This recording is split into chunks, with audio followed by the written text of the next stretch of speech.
Hare Krishna, welcome to the Bhagavad Gita class 2021 series, even though we are in 2022. This series is going really long.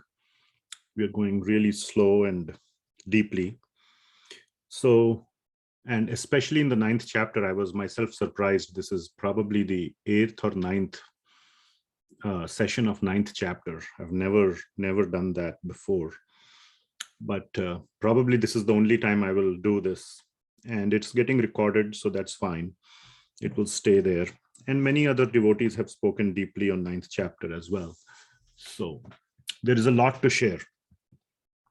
And today's section, we will start from 9.26, which is the core Bhakti section of the 9th chapter. And 9th chapter itself is the Bhakti chapter, the most confidential knowledge, Raj Guhyam. So we will go into that. Okay, let us start with the Mangalacharan prayers. I will share my screen. And do you see the screen? Okay, great. Thank you. We will recite the Mangalacharan prayers. Om Ajnana Timirandhasya Jnananjana Shalakaya Chakshurun Militam Yena Tasmai Shri Guruve Namaha Shri Chaitanya Manobhishtam Sthapitam Yena Bhutale Swayam Rupah Kadamahyam Dadati Swapadantikam Vandeham Shri Guru Shri Yutah Padakamalam Shri Gurun Vaishnavamscha Shri Rupam Sagrajatam Sahagana Raghunathan Vitam Tam Sajivam Sadvaitam Savadhutam Parijana Sahitam Krishna Chaitanya Devam Shri Radha Krishna Padan Sahagana Lalita Shri Vishakhan Vitamscha Nama Om Vishnu Padaya Krishna Pristhaya Bhutale Srimate Bhakti Vedanta Swami Niti Namine Namaste Saraswati Devi Gauravani Pracharine Nirvishesha Shunyavadi Paschatya Deshatarine He Krishna Karuna Sindho Dinabandho Jagatpate Gopesha Gopika Kanta Radha Kanta Namostute Tapta Kanchana Gaurangi Radhe Vrindavaneshwari Vrishabhanu Sute Devi Pranamami Hari Priye Vanchakalpatarubhyascha Kripa Sindhubhya Evacha Patitanam Pavanebhyo Vaishnavebhyo Namo Namaha Jaya Shri Krishna Chaitanya Prabhu Nityananda Shri Advaita Gadadhar Shrivas Adi Gaura Bhakta Vrinda Hare Krishna Krishna Krishna Hare Hare Hare Ram Ram Ram Hare Hare. Srila Prabhupada ki jai. Okay, wonderful. So we will resume our study of chapter 9. We will start from 9.26. We left at 9.25, which was the section on demigod worship, on the worship of Devis and Devatas and everybody else other than Krishna. Now this section, last 9 verses, I'm not sharing the screen, right? So before we start, please pay very careful attention. This is the most, these 9 verses, 26, 9.26 to 9.34 are arguably the most important verses of Bhagavad Gita. The most. That's why when I sent the WhatsApp message, I said, please make every effort to attend. These are the core verses of Krishna Bhakti. This is the essence of Krishna Bhakti. You will get to know the mentality of Krishna. You will get to know what Krishna thinks, how he thinks, and what he wants. You can also say what he expects us to do. But really, it's not the right way to look at it. The right way to look at it is what he wants. What I would go even so far and say what he is desperate for, what he is begging us to do, what he really wants from us.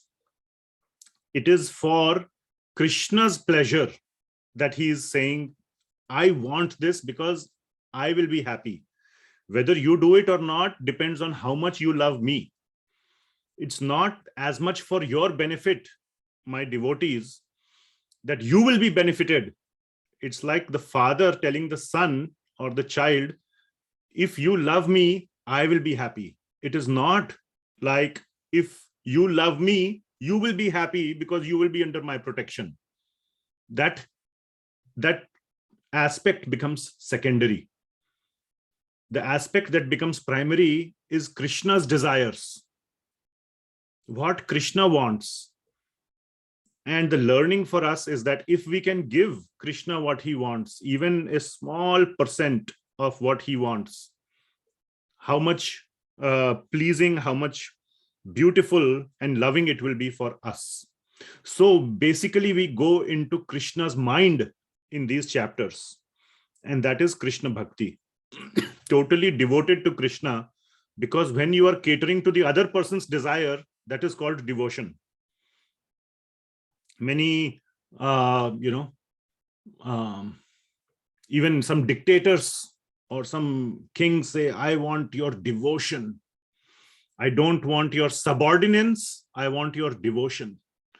You can get that sense. Now, Krishna is not a dictator, absolutely not, or anything, but you can get that sense, the difference between following orders versus devotion. Devotion means you are 100% aligned with Krishna. In your mind, there is only Krishna. It's not you. It's not about, if I do what Krishna wants, what will I get? None of that is there. It is all about Krishna and Krishna. You or the devotee is out of the picture in this case. So we see that mentality of Krishna, and that is the highest level of Krishna Bhakti. So that is what we will be going into in the 9th chapter, in this section of the 9th chapter, 26 onwards. So that is the mood, that is the aspect. So we are in, am I sharing screen? Not yet. Okay.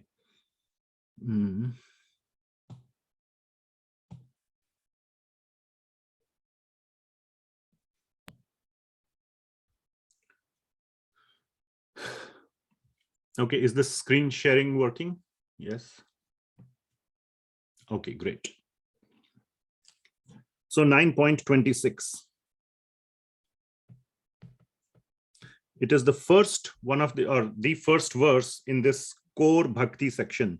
So core bhakti section is 9.26 to 9.34, which is the end of the chapter. So 9 verses total.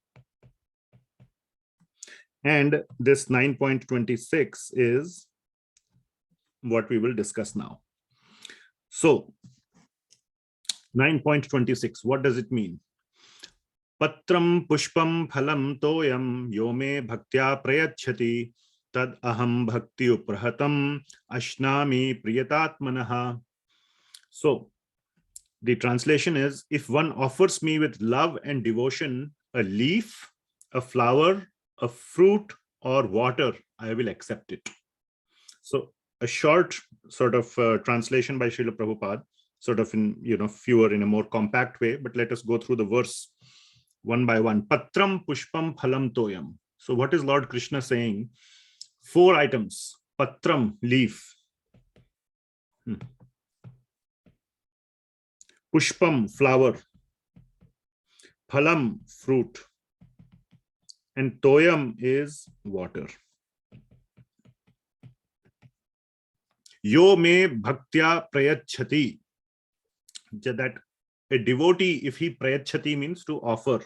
If a devotee offers me with these 4 things, then tad aham bhakti upahitam. That I, if offered in bhakti, now this bhakti upahitam is coming twice, or bhaktya prayachati, the devotee is offering, and Krishna is saying, if offered in that way, tad aham bhakti upahitam, that if offered in bhakti upahitam, if offered with bhakti, tad aham ashnami, I will accept it. I will ashnami. The sort of the direct literal meaning is to eat. The eating, but is an act of enjoyment. When you are hungry and you eat you feel a lot of satisfaction and enjoyment. So Ashnami can also mean enjoyment, or I will accept it for my enjoyment. Priyatatmanaha. So Priyatatmanaha, Priyata Atmanaha, with pure consciousness, with a lot of love. Priyata Atmanaha.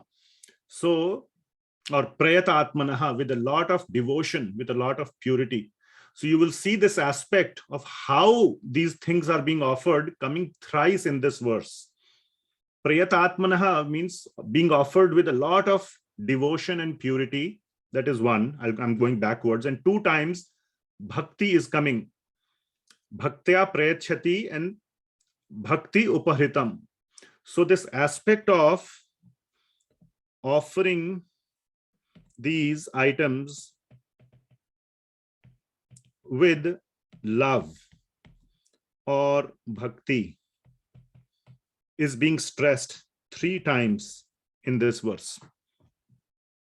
So what is Lord Krishna saying? That I really want my devotees, my bhaktas, to offer me these things in this way, with love and with devotion.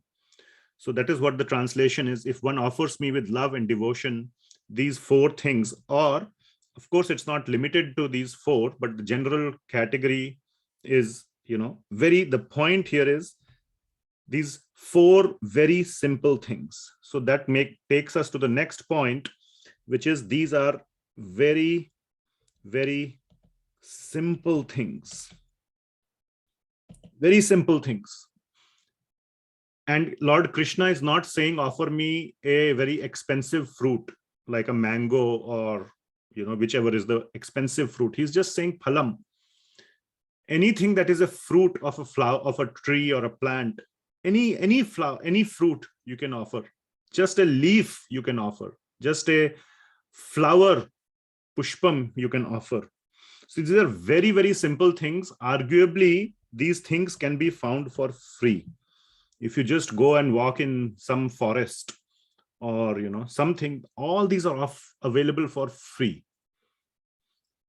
So Lord Krishna is not looking at the opulence or the expense or the cost of these things. That is not Lord Krishna's concern. What Krishna is concerned with is the love, which means the mood or the bhava with which it is offered.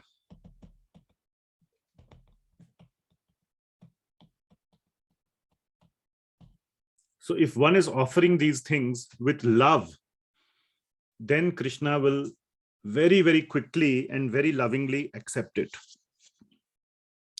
And there are few, very beautiful stories that go with this. Very, very directly applicable story is that of Lord Krishna going to Hastinapur to broker a peace deal just before Mahabharat war. And Duryodhan is a very big politician. And he thought that, maybe Krishna is a friend of the Pandavas. So if I invite Krishna to my house and, give him, a big feast, offer a big feast, speak nicely, be polite, be, externally be loving, etc., maybe I can get some secrets from him of the Pandavas. So he organizes a big feast and invites Lord Krishna. But Lord Krishna is Antaryami. He knows Duryodhan's heart is very black. So he rejects. He says, Duryodhan, I cannot come. I have other plans. And where does he go instead? Now Krishna is hungry, but he is not hungry for food. It was in the late evening that he arrived. So you can arguably say he was hungry in his, in his form when he was on the planet. He was hungry, but really he was not hungry for food. He was hungry for love. He was hungry for love. And he was not going to get a feast of love from Duryodhan. That was not possible. He could have got puri, halwa, sabji, sweets from Duryodhan, but he could not get love. He knew that. So where did Krishna go instead? Vidura house. Yes, to the house of Vidur. And Vidurji was not in the house when he went. And the darshan of Lord Krishna is not very easy, even in those times. So Lord Krishna was in Dwarka and he came to Hastinapur and he knocked on Vidur's house. And Vidurji was not at home, and Vidur's wife opened the door. And when she opened the door, she fainted. She fainted out of like, oh my God, my dear Krishna has come, unannounced. Lord Krishna didn't give any prior message, no, nothing. He just came. And, no text message or anything like that. And Vidur's wife just fainted out of love, out of ecstasy, out of shock, out of the shock of pleasure. And then after some time, she regained her consciousness and she wanted to offer Krishna something. But as you know, Vidurji is very poor. So there were some bananas in the house. That's all that was there. She went and looked. So she brought this whole bunch of bananas and she said, Lord Krishna, I don't have anything else. Would bananas be okay? Lord Krishna said, definitely, anything is okay. And in her ecstasy, in her sort of panic shock of love, when she was peeling the bananas, she threw away the bananas and fed the peels, chilka, to Lord Krishna, and Lord Krishna happily ate them. Happily. He didn't even complain. He didn't even say, come back to your senses. He just kept eating because Lord Krishna thought if I disturb her a little bit, then her love with which she's giving might reduce a little bit. So what Lord Krishna really wanted was the maximum packet of love. And that was maximum when she was in ecstasy and was throwing the bananas and giving the peels, throwing the bananas and giving the peels. And in that act, in that whole operation, so to say, Lord Krishna was getting the maximum bundle of love from Vidura's wife. And that is what he is hungry for. So you can see here that this verse, Patram Pushpam Phalam Toyam, was directly applicable because it was offered with bhakti. Bhaktya yome bhaktya prayachiti tad bhakti upahritam ashnami priyatatmanaha. Whatever is given with so much love, Lord Krishna will accept. And then Lord Krishna was fed and he, left. Vidurji afterwards, he came. And then she was like so happy. You know who came? You know who came today? Lord Krishna came, and Vidurji fainted, just hearing. After some time, he regained consciousness. Did you give him something to eat? Did you offer? Did you properly honor him? Yes, I gave bananas. See all these banana peels? They're all, he ate so many bananas and there were no banana peels. There was a bunch of bananas on the ground. And then he understood what my wife has done. But that is the love of the devotees towards the Lord. So you can see here how the Lord is simply satisfied by very simple offerings. Very, very simple things are able to completely satisfy the Lord. Completely. The Lord does not need anything rich, opulent, or anything like that. So there is also this, example of Gajendra, the elephant who was caught by the crocodile, and he remembered Lord Krishna or Lord Vishnu, and there's this very famous picture you might have seen. If you just Google for Gajendra, and you will see this picture that he is offering a lotus flower which was there in that lake where he was fighting for his life, and just with a flower, of course with love, it was offered. And the Lord came running on his Garuda. And in fact, Garudji was not flying fast enough. So the Lord said, let me get down. I will carry you. You are not flying fast enough. So my devotee is waiting. Let me carry Garuda. So he carried Garudji on his back. And he ran faster than Garudji to come to the rescue of Gajendra. So there are so many stories like this, just unlimited number of stories where the Lord is, happy or, doesn't look at the cost of the offering. he looks for the love. Kuchela. Another famous story is that of Sudama Brahman. He took, he didn't have anything, absolutely anything. His wife went and borrowed some, begged for something from the neighbor. Now, when you beg for something, you don't get the best. And the neighbors were envious or whatever, not good. They gave her some decayed chivda, chipped rice, decayed, jo kharab hone wala hai, about to go bad. Anyway, she gave that to Sudama, her husband, and said that you take this to Krishna as a small gift. Whenever you go to somebody's house, especially, the king of Dwarka and your old friend, take something with you as an offering. And you all know when Lord Krishna and Sudamaji was feeling so embarrassed that, he's the king of Dwarka, and not just king of Dwarka, he knew that he's the king of the universe. He's the supreme Lord. How can I offer this, substandard offering? But that's all he could offer. That's all he could offer. And Lord Krishna said, what are you hiding? And he snatched that from his pocket and he ate it. He said, this is so sweet. And, it was not very good quality, but Lord Krishna just snatched it from his. There are just unlimited stories like this that the Lord just, on the contrast, one time, Rukmini Devi, who is the queen of Dwarka, is so opulent, and she wanted to offer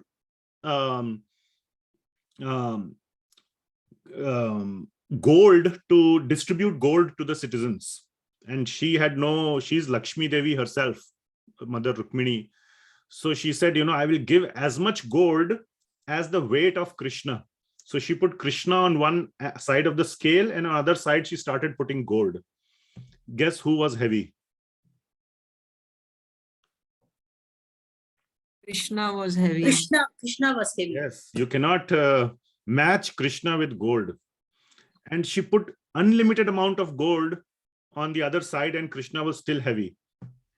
Then finally she put one leaf. Prabhuji, so sorry, small thing. I heard this story with Satyabhama trying to do this, and Rukmini then put the tulsi leaf on the other side. Yeah, so I may be getting the names wrong, but let's focus on the essence. Probably I'm not good with names. So yes, perhaps you are right.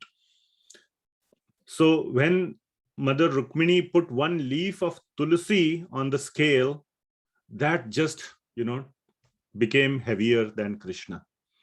So Lord Krishna was waiting for that one leaf of tulsi, because tulsi is the greatest devotee, one of the greatest devotees of Krishna.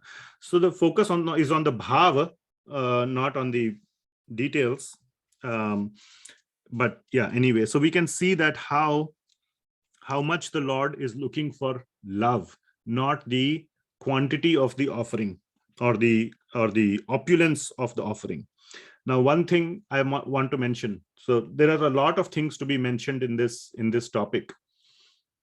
Before that, Suri Prabhu, I saw you started to say something. Was there anything you unmuted yourself for? About Kuchela only I want to tell you. You already told. Kuchela, Sudharama, something. Okay, fine, sure. Sorry for interrupting. No problem. And yeah, please raise your hand or unmute yourself, and at the right time you can interrupt and so on. And yeah. Now, the other thing to pay attention here is the instruction for us is that this verse is not a cop-out. What do I mean by that? It's not a cop-out. Not a cop-out means it's not that only we should get away with offering patram pushpam phalam toyam. That is not the meaning. The meaning from a Lord Krishna is saying, that's all I need. I don't need much. I told you in the beginning that the essence of this section of chapter 9 is what Lord Krishna wants, what he's desperate for. And it is abundantly clear that Lord Krishna is desperate for our love. But as those for us who are offering to Krishna with a lot of love, we should not offer things that are not up to our standard. The point is, we should offer our best. Whatever best we have, our best. And offering our best is more or less synonymous with offering with love. Okay? Whatever best we have, we offer to our most loved one. Most loved one.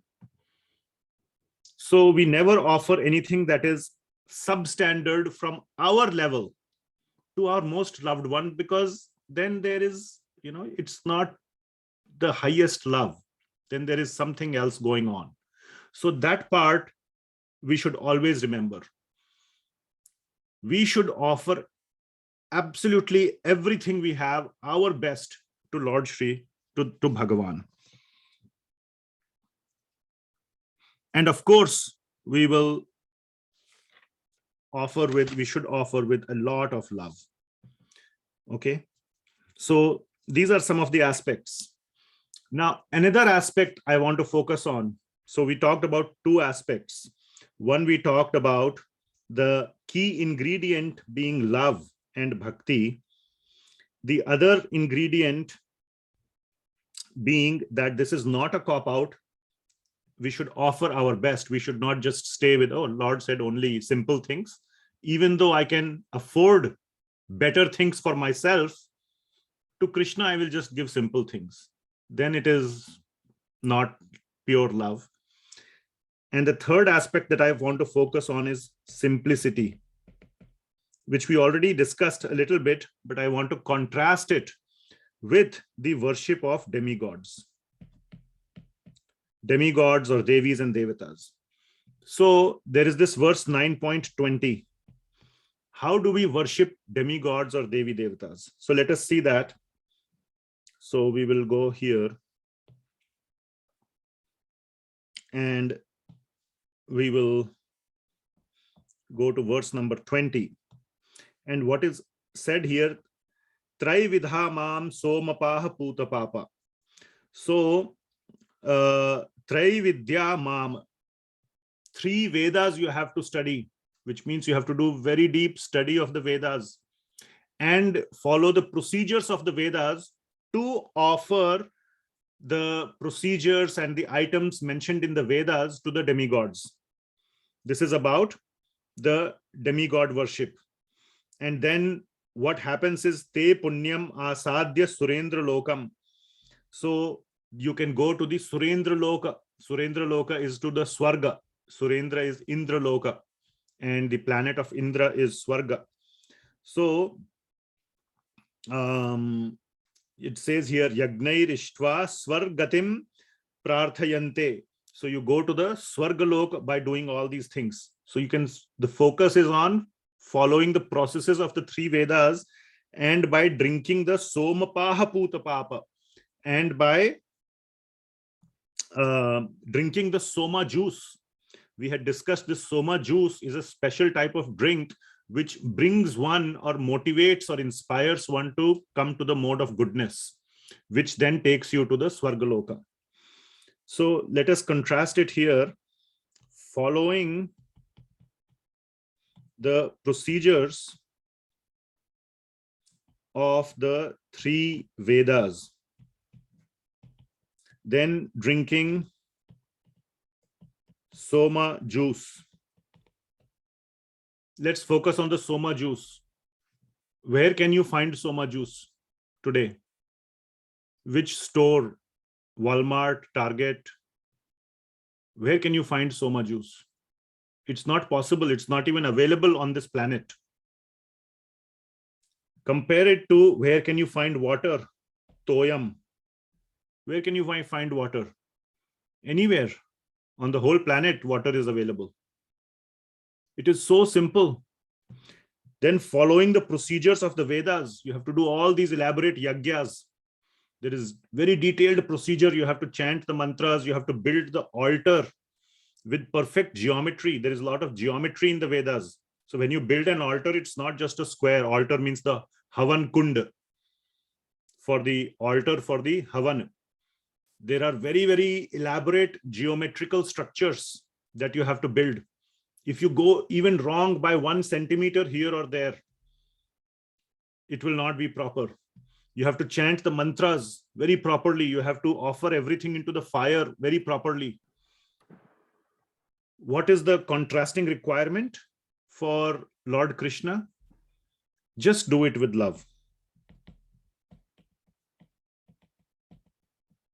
So all you need is love in the heart. There is no other requirement. There is no process, procedure, this, that, nothing. So you can see here the simplicity of the process. The ingredients are super simple. They will always be found, arguably. Even in the entire Kali Yuga, it should not be a problem to find water, a leaf, a fruit, a flower, all those things.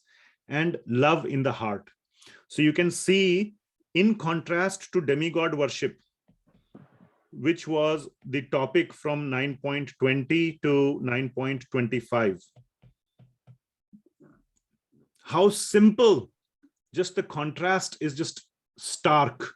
It's like day and night, black and white contrast. So simplicity of Krishna Bhakti comes out very, very strongly in this verse. Okay.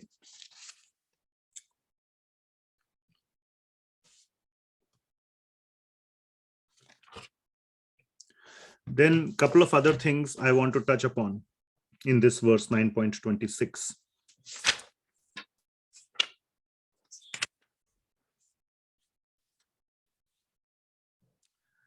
Now, I am picking this from the commentary of Srila Vishvanath Chakravarthy Thakura, who is a great acharya in our disciplic succession in the parampara, Guru Parampara. And even Srila Prabhupada, who has borrowed heavily from the commentaries of Sri Vishwanath Chakravarthy Thakura and Sri Baladev Vidya Bhushan, I want to show a line of 9.26 that is mentioned here.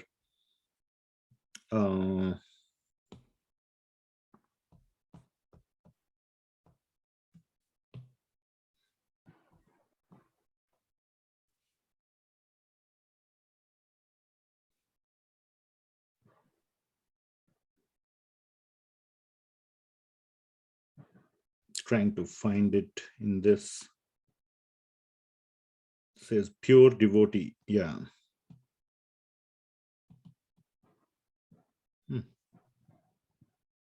You can see here, if you see this word Krishna here, yes, okay. Krishna accepts even a little flower from his pure devotee. He does not want any kind of offering from a non-devotee like Duryodhana. He wants whatever a pure devotee can give, whether it is Vidura's wife or Sudama or the squirrel who could, just put a little bit of, sand while building the bridge for Lord Ram, whatever it is, little bit, but from a pure devotee he accepts. So another concept that I want to explain is that Lord Krishna does not take anything from non-devotees, and Sri Vishwanath Chakravarthy Thakur even goes to the extent of saying that from temporary devotees, Lord Krishna does not accept anything. Only this verse 9.26 applies to pure devotees. Now, there is a dilemma. How do we offer something to Krishna? Am I a pure devotee? All of you ask the same question to yourself. I am not a pure devotee, not by any stretch. So many faults are there. So how should we, and Krishna and the acharyas are saying that Krishna does not accept anything from a non-devotee, even a temporary devotee or a middle level, half devotee or whatever you can say, then how should we offer to Krishna anything? Yes, Saloni Mataji. Prabhuji, we offer it to Guru and then Guru Maharaj offers it to Krishna or the Very Lord. nice. Yes, very nice. Yeah. That is the right answer. Suri Prabhu, you had your hand raised. Did you have a question? We should not offer meat. Yes, we should not offer meat. So that is another point to be learned from this 9.26. Arguably is a vegetarianism, is a verse for vegetarianism. Patram pushpam phalam toyam. They are all vegetarian items. So yes, if Krishna, I have heard some devotees say in this verse, if Krishna said, offer me meat, then we can offer. But he's saying what he wants to be offered. And he's only listing down these items. And of course, this includes rice and wheat and all. If you know, the rice grain is the fruit of the rice plant. So within phalam, rice and wheat are included. Okay. Now somebody asks, what about milk? Can we offer milk? That is not mentioned here. Yes, milk is not mentioned here, but who can deny that Lord Krishna loves milk? He's known as Gopal. Gopal means who takes care of the cows, and he drinks milk directly from the udders of the cow. How much ever milk you give him, he doesn't find it sufficient. He can go directly suck it from the cows. So yes, all that is included. So I was talking about the topic of how should we offer to Krishna. I am not a pure devotee. So what we do is that, this is me, I offer it to our Guru Parampara. Guru Parampara means starting from our Guru, and then his Guru, and his Guru, and his Guru. It goes through the cycle of disciplic succession. 7:30 हो रहा है जी, 7:30. Kindly keep yourself muted. And then it goes to Lord Krishna. So what Lord Krishna is receiving is from the Guru Parampara. And these are all pure devotees. So the Lord will definitely accept what is coming through this chain of Guru Parampara. And it is also part of the Shastras that Guru is more merciful than Krishna. Guru will accept even a offering from us, even though our heart is not very clean, we are not pure devotees. Guru will say, okay, chalega. You are not a pure devotee, you are 5% devotee, you are 10% devotee. Give me whatever you want to offer, you give it to me, I will give it to Krishna. And when it comes through the hands of Guru to Krishna, Krishna cannot refuse. He has to accept because of this verse, that whatever is being offered. So even though we are offering it without love, we offer whatever best we can, but love is not there. The Guru Parampara adds the love. So our offering then becomes full of love. Our offering plus Guru's love. And then Krishna accepts it. And that is because Guru loves us. The Guru Parampara, they love us. I really want to take care of this boy or this girl or whatever, this person. I want him to go back to Krishna. Even though he has all these faults, I will overlook the faults. I will accept his substandard offering, lacking love. But I will give it to Krishna. I will plead his case or her case to Krishna. Please accept it. No problem. Chalega. Please accept it. That's all he can offer. He doesn't have that much love, but still please accept it. And Krishna accepts. So therefore, whenever we make an offering to Lord Krishna, we should never make it directly. We should at least have one of the gurus at least one of the gurus from the Guru Parampara, if not the whole Guru Parampara, and then offer to Krishna. Therefore, the advice, and we know one great devotee not so far ago, which is Srila Prabhupada. So you can go, and whenever you, on your altar, when you have a picture of Krishna, on the side, you put a small picture of Srila Prabhupada. Always. Never keep your altar only, your altar means wherever you are doing your worship and offering, never keep it devoid of Srila Prabhupada. Just put a small picture of Srila Prabhupada and big picture of Krishna, small picture of Prabhupada, and then offer. Then you can be rest assured that Krishna is accepting all your offerings. Okay. So yes, let us take a couple of questions. Then I have a couple of more points to make. Neeru Mataji. Yeah, Prabhuji, it then complicates the issue, for Krishna Bhakti, that we have to first find a guru who is a pure devotee, right? And that's one question. And then second thing that was coming to my mind is that, let's say Hanumanji is pure devotee bhakt of Krishna or Ram. So if we offer it to Hanumanji, then it goes to Krishna. Can that be a way? Yeah, good questions. So let me answer those. Okay. So both those questions are sort of related as to how do we find a guru, or who can we call as a guru who is merciful enough that he will take our substandard offering devoid of love and offer it to Krishna, pass it along with his request, with his plea to Krishna.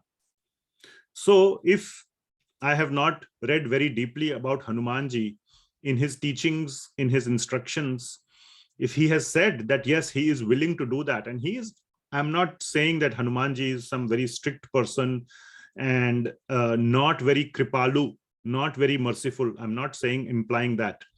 But if he has said somewhere clearly that yes, you can, whatever you give me, I will accept and I will pass it on to Lord Sri Ram, then that may be fine. However, in his teachings, Srila Prabhupada has said that all of you I accept, every single person I accept. So that goes back to the question, who do you have in your heart as a guru? It could be Srila Prabhupada, it could be Hanumanji. I don't know much of a distinction. I don't want to say one is better than the other or anything like that. So both of them qualify, but we have to go a little bit deeper into their instructions, what they have instructed us to do, so that they will take our offering and pass it on to Lord Sri Krishna. Now, the other point that I want to make is that how to find a guru. So Srila Prabhupada is not the only pure devotee who can be called a guru and everybody else does not qualify. That is absolutely not what is being said. Srila Prabhupada or ISKCON or whoever does not have a monopoly on Lord Krishna. So, but from my standpoint, from the teachings that I have received over the many years, I am 100% confident that Srila Prabhupada is definitely a pure devotee. Definitely. I can say that. I can bet my life on that statement. So if you are looking for just a pure devotee, Srila Prabhupada is a very, very, very safe, pakka choice. You cannot go wrong. But if you have any other guru in your heart who you know is a pure devotee and who has said that in this whole world, anybody who offers anything to Krishna, I will take that offering and I will make the case. I will plead it for you. Then, you can offer it through that guru. So Srila Prabhupada has definitely said that I have my faith, my astha, my strong faith in Srila Prabhupada. So I am advocating for him, but definitely he does not have a monopoly. How to find a guru or how to find a pure devotee? You have to seek. There is no straight formula. There are some criteria given for a pure devotee. Who is a pure devotee? How to identify a pure devotee, etc. In our actually in our recent Srimad Bhagavatam readings of the teachings given by Jad Bharat to King Rahuguna, I don't know if you are following those or not. There is some discussion of how to identify a pure devotee. And what are the criteria of a pure devotee? How do you know if somebody is a pure devotee versus not? So, you can seek out. And the final way of seeking out a pure devotee or a guru is to pray to the Lord in your heart that please find me a guru. Let me find my guru. The intensity with which you pray, the sincerity and seriousness with which you pray, the Lord can sense, is he really interested in having a guru? Then he will send the guru to your doorstep. I guarantee you that. He will send the guru literally to your doorstep. So with a very sincere, serious heart, intensely pray to Krishna, and he will send the guru, and then you follow the instructions of your guru, and he can take you back to, or show you the path to Krishna. And if you don't have an answer yet, you can treat, or you can put Srila Prabhupada on that platform and move forward in your spiritual life. Our life is too short. We should search sincerely. There is no ask for blind faith, but we shouldn't keep searching till the end of our life. And then this lifetime we just devote to searching. No, this lifetime is not meant to devote just to searching. We must conclude our search so that we can devote the rest of our life to follow his teachings. That is the main purpose. So those are aspects of my answer. I hope that was helpful. Okay. Yes, Prasun Prabhu. So Prabhuji, I totally think what you're saying is right. And in case of Srila Prabhupada, I think I always see that the devotees of Lord Krishna, they actually look at Srila Prabhupada as a guru, and who's basically helping them towards their journey to the Lord Krishna. But in a lot of cases, there are other gurus who basically consider themselves as God. I mean, there are so many stories that you see happening around you, and the people basically put them even on, I mean, their picture is even above Lord Krishna at times in certain cases. So I mean, how do you kind of talk to those people? I mean, is it important that you talk to those people? Is it not important?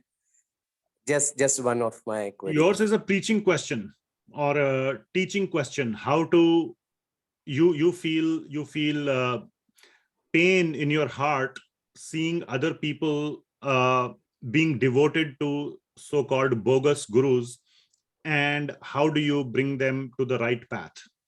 Somebody putting Lord Krishna below anybody else, I mean, that is something that you get pained from. Yeah, that is a very clear signal that there is something wrong here. So I agree. But that depends, I mean, that depends on your relationship with that person as the first thing. I mean, at a general level, it's not your job to go fix or correct or give advice or impose yourself on others, depending upon who they are. So that is a very, very sensitive topic. I mean, of course, putting a person or saying, I am above Krishna, I am above Bhagavan is never accepted.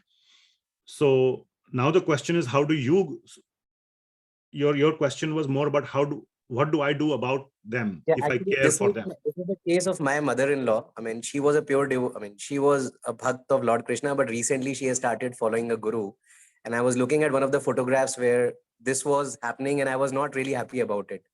So that's the reason why I wanted to ask. Yeah. So depending on the relationship, depending on her relationship with that whole concept, you can slowly, I mean, there are multiple ways. It's a sensitive aspect, and you have to use your intelligence to work it out. At some point, at the minimum, you can pray for them to Lord Krishna to give them the right intelligence through the Paramatma who is in everybody's heart.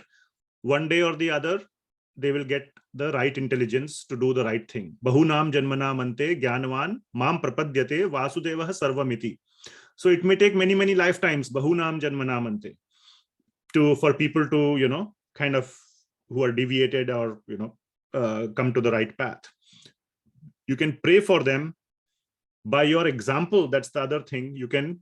The best way of teaching or preaching to someone is by example, not by words. You be a great devotee yourself. That is another second point. And then thirdly, if the relationship allows, then address the matter in a very, very cordial, very sensitive and a respectful way. Maybe introduce them to Bhagavad Gita, which is written by a devotee.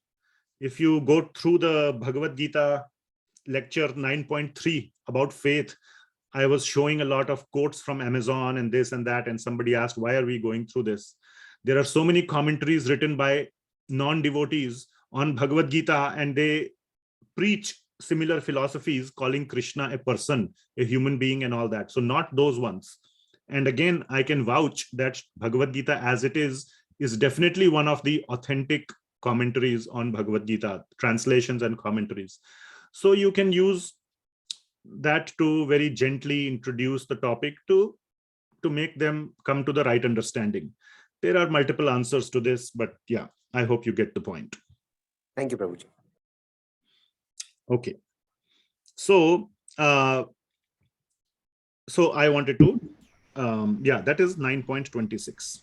Prabhuji, I like to ask a question. Yes. One is, when you say a guru means a person who can remove the ignorance of me, from me, on me. So that is the guru. Is a removing the darkness or the ignorance. So that it will be very clear.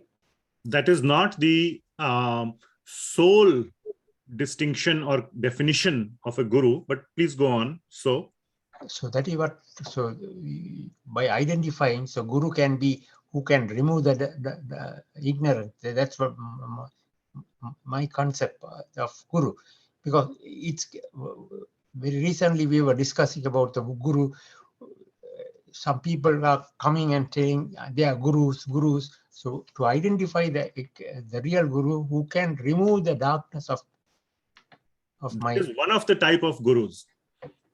Okay, who can remove the darkness, which means you have to carefully listen to the guru, and Yes. who can actually remove the darkness. That is absolutely correct. However, that is not the only qualification. The Yes, other sir. qualification is that the guru himself should always be absorbed in the thoughts of Krishna. He should himself always be absorbed in Shravana and Kirtana of Krishna. So that is the key litmus test of a guru. And there are many other criteria or many other qualities of a guru. He should never criticize anybody else. It's a very, Yes. very, very big criteria of a guru. His conduct should be completely impeccable. He should be a thorough gentleman. And there are many others. I do not want this to become a complete class on Guru Tattva. However, there can be a guru simply by a moment's association, one moment of association. Now, this is something magical. In our language, you can call it magic. Simply by a moment of association of a guru, one can be completely transformed. You do not have to do a surgery on the other person to remove the darkness.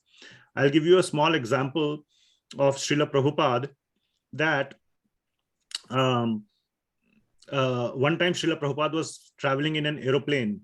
I'll make it very quick and short. And there was this air hostess who knew about Hare Krishnas and this and that, because it was kind of all over the place, this whole Hare Krishna thing. And especially at airports, it used to be a big thing. People used to distribute Bhagavad Gitas at airports. And so air hostess was kind of familiar with this whole concept. And one time Srila Prabhupada was traveling in the aeroplane in which that air hostess was serving.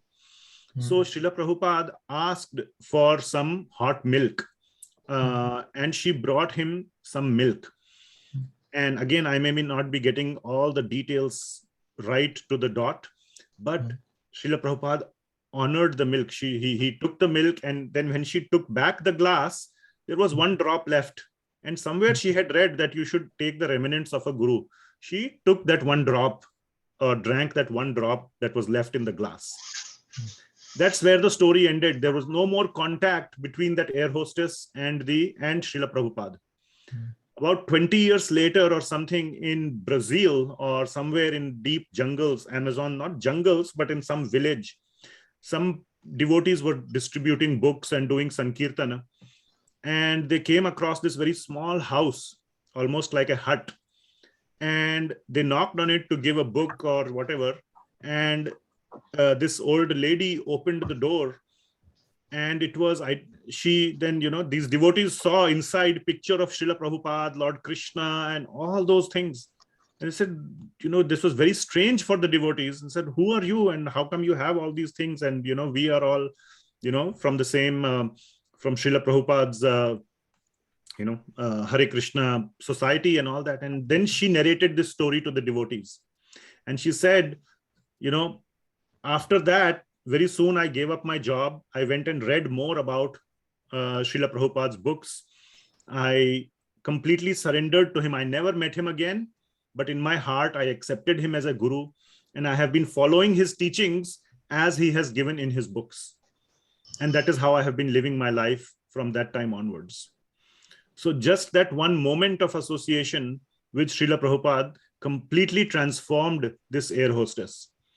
And she was living her life like a devotee for so many decades.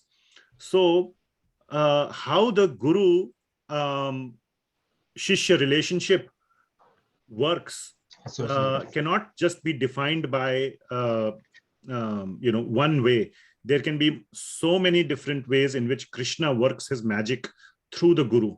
The Guru is the human personification of Krishna. That is how the disciples should see the Guru, that Lord Krishna is talking to me through the Guru.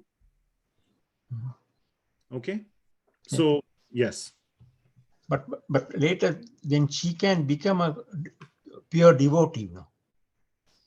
She became a pure devotee. I don't know. I cannot say that. The pure devotee label is a very, very it should not be used very easily. She may be a pure devotee. I don't know either. We are nobody to put that label on anyone. So that means we won't be able to become a pure devotee by accepting or to Srila Prabhupada or other devotees. Yeah, just by accepting Srila Prabhupada as your guru does not make one a pure devotee. You have to very sincerely follow his instructions, and then you may become a pure devotee. Uttama Bhakta. That famous doha is there from Sant Kabir. Guru Govind do khade kaake lago paye. Balihari Guru aapne Govind diyo bataye. So Guru is more important for a disciple than Govinda himself, because he has shown the path to Govinda. And that is why and this goes back to our discussion on, we need Lord Krishna on the altar, and then Guru. And we make the offering technically only to Guru. What Guru does with that offering, we don't care. Yes, we know he will offer to Krishna, who is sitting right next to him. So the offering will go from here to here. It won't go from somewhere here to elsewhere. We know that. But we offer to Guru. And let Guru deal with the rest. Okay? Okay, very good. So anything else, anyone? We are having nice question answer discussion, so which is a big part of these classes. Prabhuji, even japa also through Guru? Yes, absolutely. The japa also is a offering. The offering of our attention, of our time. So what is japa? Japa is offering our time plus attention, which means offering our mind. Mind is related to attention. Attentivity is coming from the mind. So we are thinking of Krishna. Mad chittah mad gatah prana. That's what Lord Krishna says in 10.9. Or Ananyas Chintayanto Mam, 9.22. We just read previously. Ye janah paryupasate. Tesham nitya abhiyuktanam yogakshemam vahamyaham. So Ananyas Chintayanto Mam, always thinking exclusively of me. So that is our attention and our mind, and that is japa. Japa is this.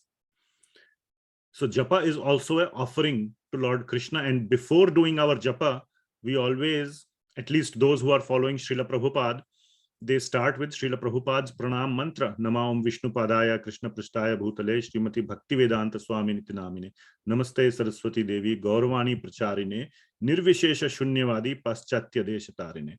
So you chant this mantra first, therefore you offer your japa to Guru, and then you do your japa. And then even if the japa is imperfect, which for me it always is 100% of the time, hope is Srila Prabhupada will accept it and pass it on to Krishna. And then Krishna will accept it. Thank you, Prabhuji. Yes, thank you. So therefore, we always add Guru Pranam before we start our japa. Okay? All right, we will move forward then. So that was a good discussion on offering and what Lord Krishna wants and how we should offer. Then comes 9.27. So 9.26 was also about what to offer, but the what was just offer simple items. But the big part was how. Isn't it? 9.26. Now 9.27 is all about what becomes a big part, and plus the how, both. And what here in 9.26 there were 4 items. In 9.27 it becomes everything. Everything in terms of our activities or our actions.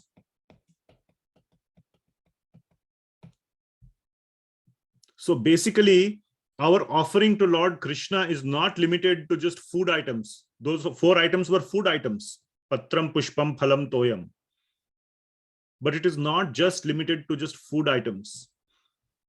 So what is Lord Krishna saying in 9.27? This verse I have quoted, and it's an extremely, extremely important verse to remember of Krishna Bhakti.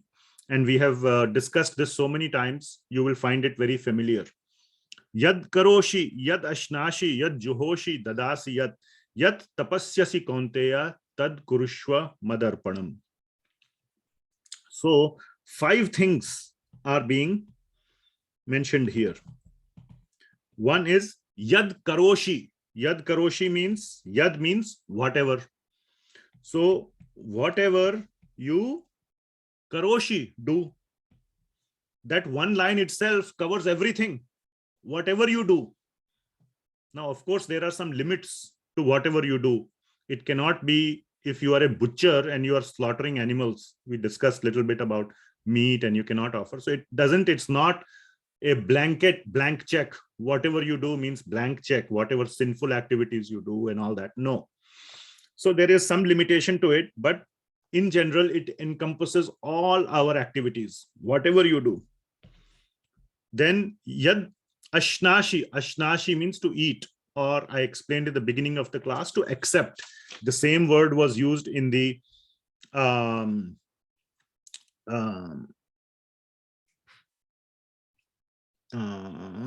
previous verse. Tad aham bhakti uparhitam ashnami prayatatmanaha. Ashnami means to accept or to eat. So whatever you eat. Then yad juhoshi. Whatever you offer to anyone, whatever you like offer to anyone to out, then dadasiyat. Now there are subtle differences. Whatever you dadasi, to give. And finally, yat tapasyasi, whatever tapasya you do, tapasya or austerity. So 5 items, whatever you do, whatever you eat, whatever you offer, whatever you give means in charity, dadasi. And whatever yat tapasyasi konteya. So this is the what. Now the how. Tad kurushva, do that. Tad kurushva mad arpanam. That is the most important word in the verse. Mad arpanam. Mad arpanam. So what does mat mean? To me. So what it means is do it as an offering. Arpana means to offer, as an offering to me. So what is the point of this verse? The point is you do not have to change the actual activity that you are doing. Even if you are raising your child as a mother or a father, one of the very important duties to raise the child. Raise the child as an offering to me. May my child become a good devotee of the Lord. Krishna Pranam. Yes, anything that you do, do it with the consciousness. So this verse is all about the consciousness. The consciousness or the mood in which we conduct our daily life.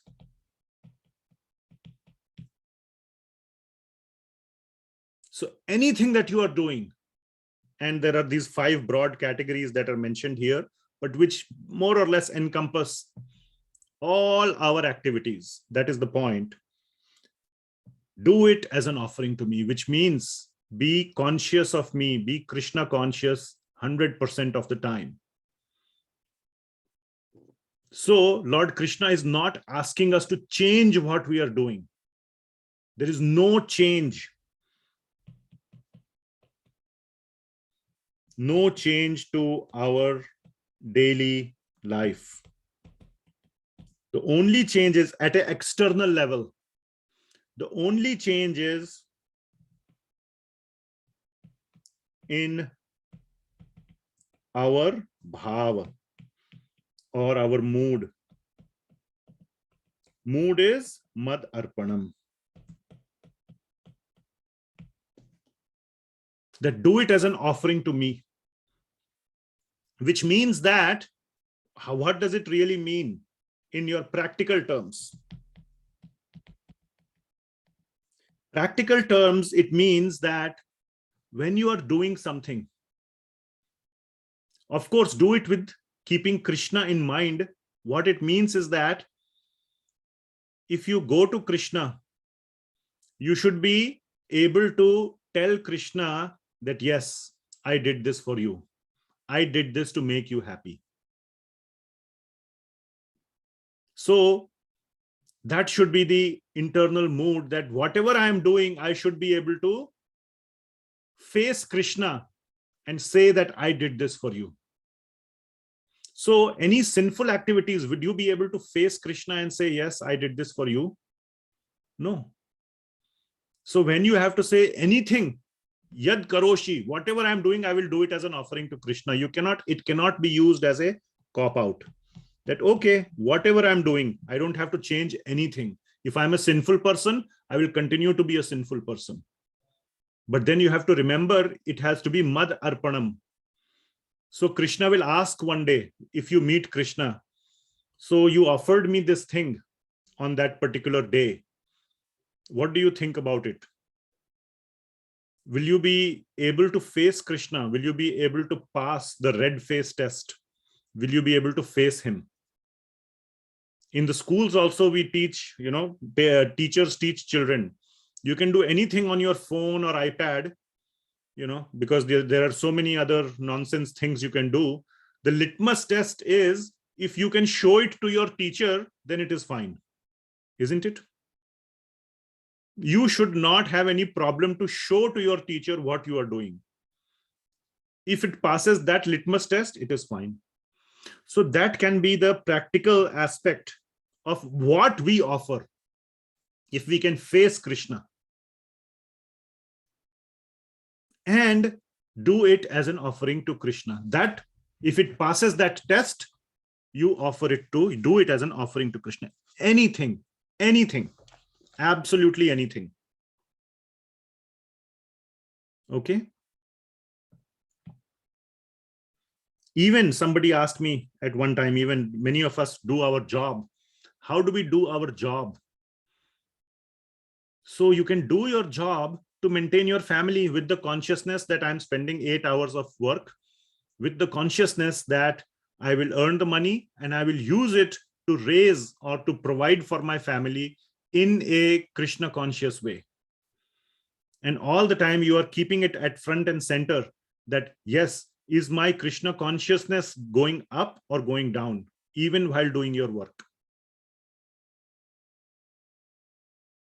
So like this, you can be Krishna conscious. You can do your work with a prayerful mood in your mind that may my work increase my Krishna bhakti.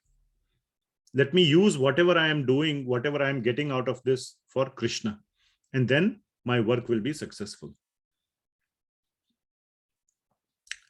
So like this, we can do everything that we are doing and with the bhav of Mad Arpanam. Okay, so I see some questions. Indra Gupta, madam, you raised your hand. What to do with the things which we have already done and we feel that we cannot face Krishna? So in the past, you mean? Yes. So first answer is, don't worry. That is, as we say, water under the bridge. Jo ho gaya, uske upar, you don't have to worry. From now on, make a very, very strong determination that what I will do, that is in your control. What is out of your control, don't worry about it. Okay? But from now on, if you become a sincere devotee of Lord Krishna, then he will write off all your previous sins. That is the most important verse of Bhagavad Gita, 18.66. Mam ekam sharanam vraja, meri sharan mein aa jao, which means take full shelter of me, not only full shelter of Krishna, but full shelter of his instructions. Then he says, aham tvam sarva papebhyo moksheshyami, main tumhe tumhare sare papon se moksha dila dunga. Moksha means I will make you rid of all your past sinful baggage, of all your karmic baggage. So all the past karmic baggage, let's not worry about it. From today into the future, let us become the best devotees we can. And leave the rest to Krishna. Now, there is no promise, no guarantee that Krishna gives. Now, there are a lot of guarantees he gives, by the way. We will see, we already saw one guarantee, Yoga Kshemam Vahamyaham, 9.22. He will give another very, very, very mind-boggling guarantee in 9.29, which verse is going to come, hopefully today. Okay, so Krishna gives guarantees, but as devotees, we don't demand, we don't surrender or take shelter of Krishna to exploit or to misuse or expect these guarantees or these this kind of reciprocation from Krishna. So there can still be some reciprocation, but we should consider it as a very, very toned down reciprocation. We should consider it as a token punishment. So Krishna may still, depending on our level of surrender, he may still think that this devotee, even though he is surrendering, needs also some amount of effort. effort or some hard medicine. More commitment. Yeah, some little bit medicine to cure his disease. So we should consider whatever happens, even if we have surrendered to Krishna, if we have little bit of suffering, we should take it as a very token suffering and continue our Krishna bhakti. Does that help, madam? Thank you. Yes, thank you. Yes, Prasoon Prabhu. So Prabhuji, there are a lot of these things that you do that has some violence involved. I'll take you an example that we run a food factory, and at times we have to, do these insecticides and pesticide sort of treatment there so that there are no insects and it is infestation free. And yesterday I was thinking about it that so many insects die when we actually do that. So how do you dedicate that? I mean, then you have a confusion what you are doing is right or not. So what explains, I mean, how do you explain that? Yeah, very, very nice question. This is a very complex topic of how to deal with insecticides. Okay. So I will give you a very simple answer. Okay. And there will be a lot of gray area left. So the answer is like this. There is a black and there is white, and then there is a big area of gray. Okay, so it is a complex question, and I will not talk about this gray area. Let me just talk about the black and white area. Okay, in the black and white area, the simple answer is, now Krishna Bhakti, and if you are a Bhakta, it requires some effort to be a Bhakta. Take the example of Jad Bharat. I think you are following the Bhagavatam series. And when Jad Bharat was carrying the palanquin of Maharaj King Rahuguna, he was making sure not to step on the ants, isn't it? And of course, the king was getting annoyed, but that is the king's problem. But do you agree that as a palanquin carrier, it hurts more if you have to not only carry the palanquin, but to take care of the ants? Yes or no? Yes. Isn't it? Yes. It's more effortful than just not worrying about the ants and just, walk straight and, try to minimize the weight on your shoulders. It's much easier to do that. So in the same way, the first response should be that insects don't come. Now in our house, now I don't know what kind of factory you run, but I'll just talk about simple kitchen. Everybody has a kitchen in the house. And in kitchen, various kind of insects may come. Some cockroaches may come, some mouse, rats. In India, it is common. And then you place some kind of rat killer, mouse killer, or cockroach killer, or this or that in your kitchen. Isn't it? Why do those insects come? Because we don't clean our kitchen properly after cooking or whatever. If you keep it very nice and clean, then they will not come.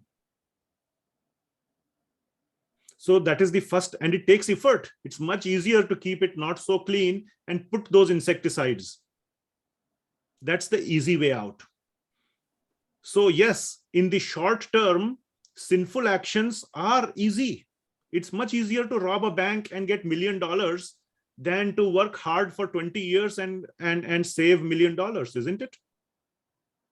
But in the long run, it gets you in trouble, isn't it? So sinful actions, definitely the reason why the jiva is prompted to go towards sinful action is because it provides short-term material sense gratification.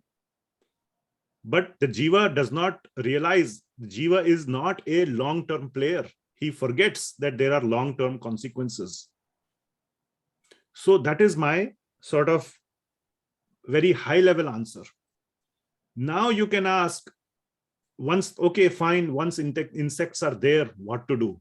I made a mistake in the past. Now what do I do? That is a more complex question and needs to be dealt on a case-by-case basis. I cannot answer that in a public forum as a generic answer. Okay? The generic answer is to be like Bharat Maharaj. Not like, oh, I was forced to carry the palanquin and now I left so many dead ants on the way. What to do now? How to atone for that sin? So that requires a different answer. The first response is, don't let that happen. I hope that answers to a certain degree. Ji Prabhuji. All right. Any other questions? Prabhuji, I want to ask. Yes. Now, in this verse 927, Hmm. says that whatever you are doing, whatever you are giving, anything, do it in Krishna consciousness. Yes. That is a Krishna awareness. Yes. Mad Arpanam. Yes. Yeah, that Krishna. So suppose if we do subconsciously, that is not considered. Subconsciously. So, okay. So because sometimes we pray, or when we are passing the temple, we just subconsciously we do that. So that is not considered in this verse. You must do it full Krishna consciousness. Yes, the consciousness must be full. Full. Not half So- consciousness, not sleepily. That's right. But So with full so- consciousness that I am doing it to please Krishna, to make Krishna happy because I love him so much. so that is a full Krishna awareness. Yes. But it is, if you are doing it subconsciously, it's not considered at all. No, it's not that it's not considered at all, but it's not as nice as with full consciousness. There is no black or white. So Lord Krishna says that to the degree that you are a devotee, that much you will benefit. Hmm. So there is no black or white that, oh, if either it is all or nothing. That is not the case. So even subconsciously, if you're doing, that's good enough. That not good enough. Sorry, I take it back. That is better than being a complete demoniac or a sinful person, or completely atheistic, demoniac, non-Krishna conscious. Okay. I look at it another way, that if you are constantly doing consciously, extremely consciously, then automatically, subconsciously, you will keep on doing it. Absolutely. The mind, I don't know when I discussed this, the mind is a trainable animal. Right.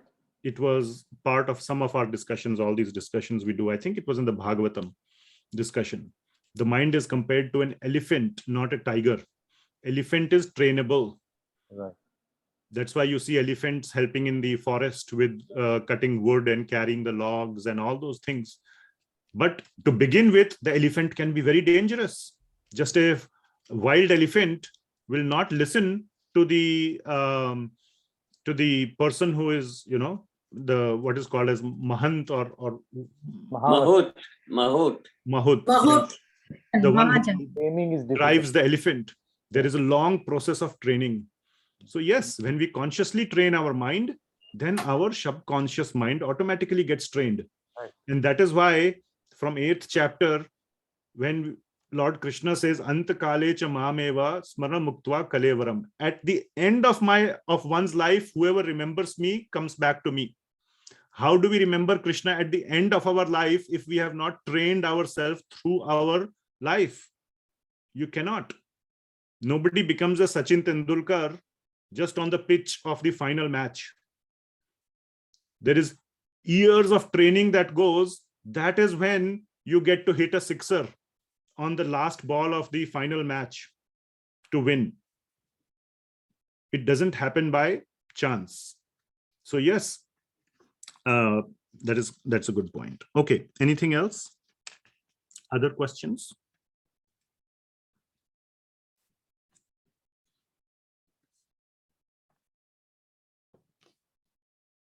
I'm looking at my notes to see what else.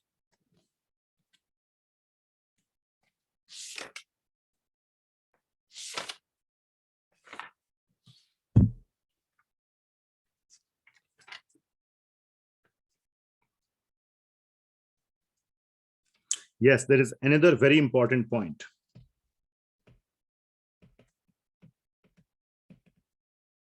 Of 9.27. And I just want to make sure that I record this. This may not be very important for beginner people, but this is an important point to understand. The important point to understand is that what is this verse saying? Yad karoshi, yad ashnashi, yad juhoshi, dadashi, yad tapasyasi, kaunteya, tad kurushva mad arpanam. That whatever you are doing, I will compress it, do it as an offering to me. So it means that the choice of action is yours. That is the first thing. You chose the action and then you offer to Krishna. Isn't it? So this is the first step and the second step.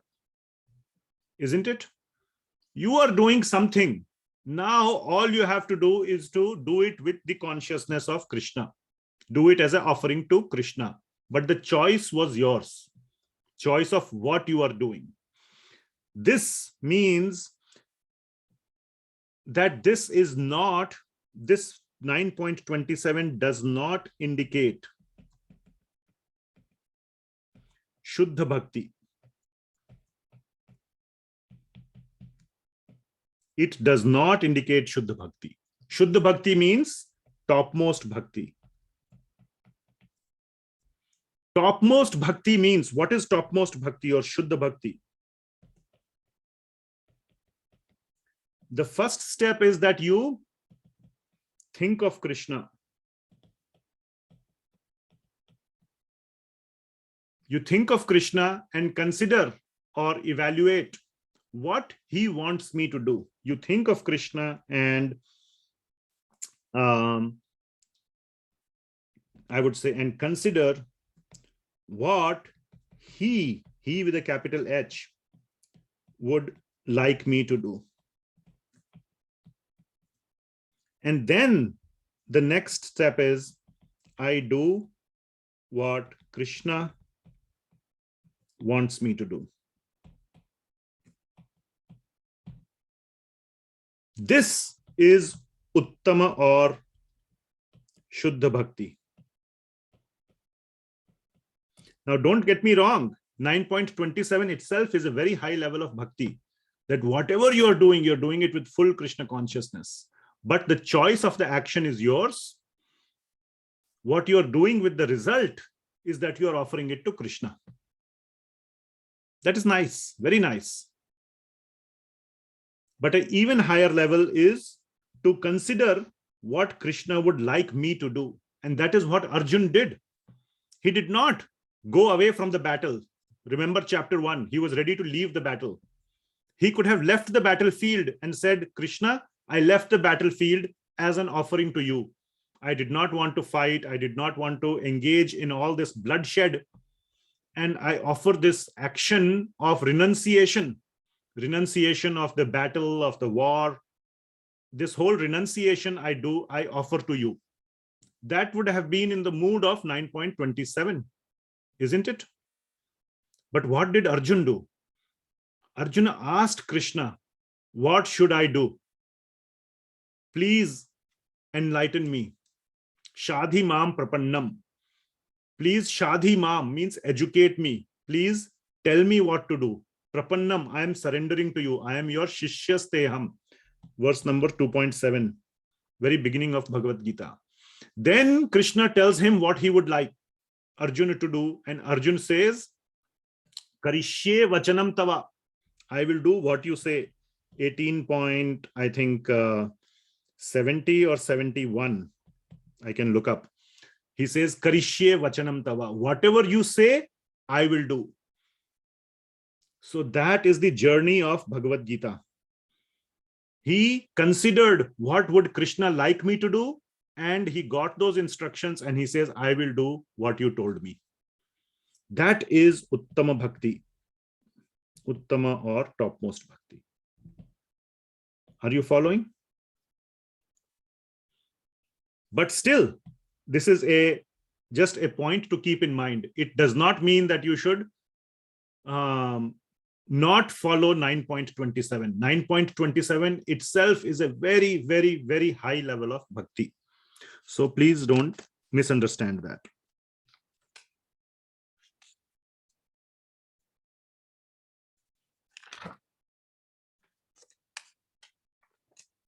A very nice way of putting it is that 9.27 is, first there is action, then there is think of Krishna. The best is first think of Krishna and then act. So that is the difference. Okay.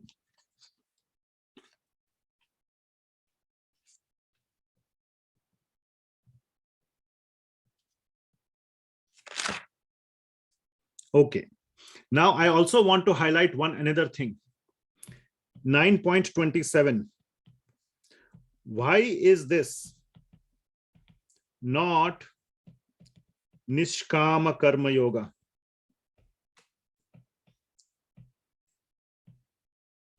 What is Nishkama Karma Yoga? Now we will go back to chapter number 4. In chapter number 4, we discussed Nishkama Karma Yoga in great detail. I can show you the verses. Maybe I'll quickly show. Chapter 4, those verses were, I think, 20, 21. Let's see.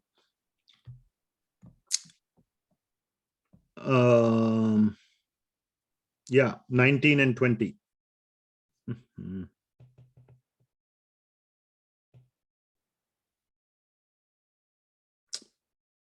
Anyway, so you can see this 19 and 20. One is understood to be in full knowledge, whose every endeavor is devoid of desire for sense gratification. He is said to be a worker for whom the reactions of work have been burnt up by the fire of perfect knowledge. Abandoning all attachment to the results of his activities, ever satisfied and independent, he performs no fruitive action, although engaged in all kind of undertaking. So what it says here is that tyaktva karma phala sangam. Tyaktva means to give up. Karma phala sangam, jo karma kiya hai, whatever karma you have done, you get the phala of it and you give it up. You give up the fruit. Just give up. Tyaktva karma phala sangam. Nitya tripto nirashayaha. Always tripta, always satisfied. Nirashayaha, no asha, no desires for any sense gratification. So that is what is being mentioned, and that is Karma Yoga. That is Nishkama Karma Yoga. So what is the difference between, let's say, 4.20 versus 9.27? So 4.20 is Nishkama Karma Yoga.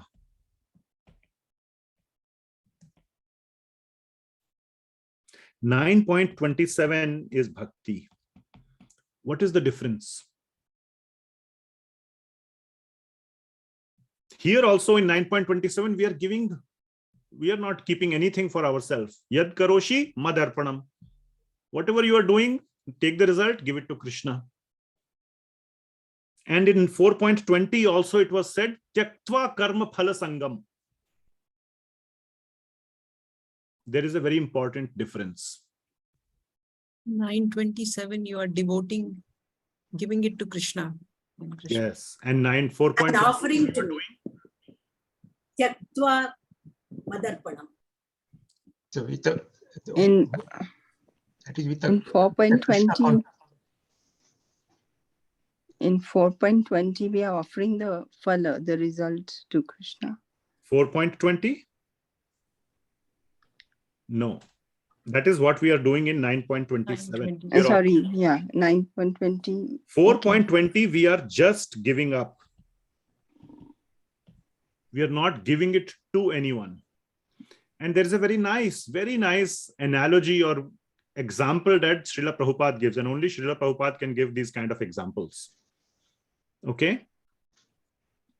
The example he gives is if you are walking on the street and you find a wallet, okay, and you find money in it. Option number one is you keep the money.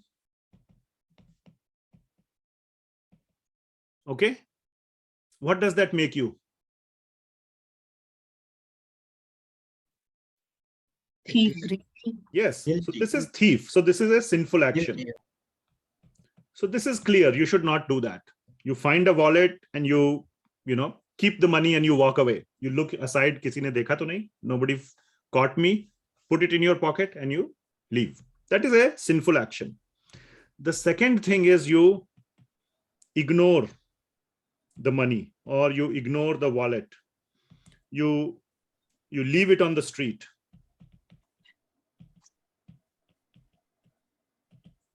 So you say, oh, I found this wallet, I found the money, but I'm not supposed to take it. I just give it up. I'll just leave it there. This is Nishkama Karma Yoga. Udasin.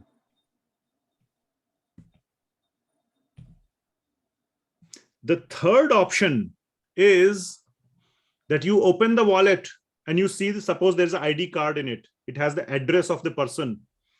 You find the owner and you go and return the wallet to him. Now notice I have put a capital H. This is 9.27. This is Bhakti. Krishna.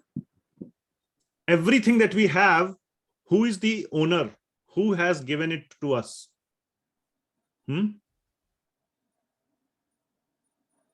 Rice. Can you manufacture rice in the factory or wheat? No.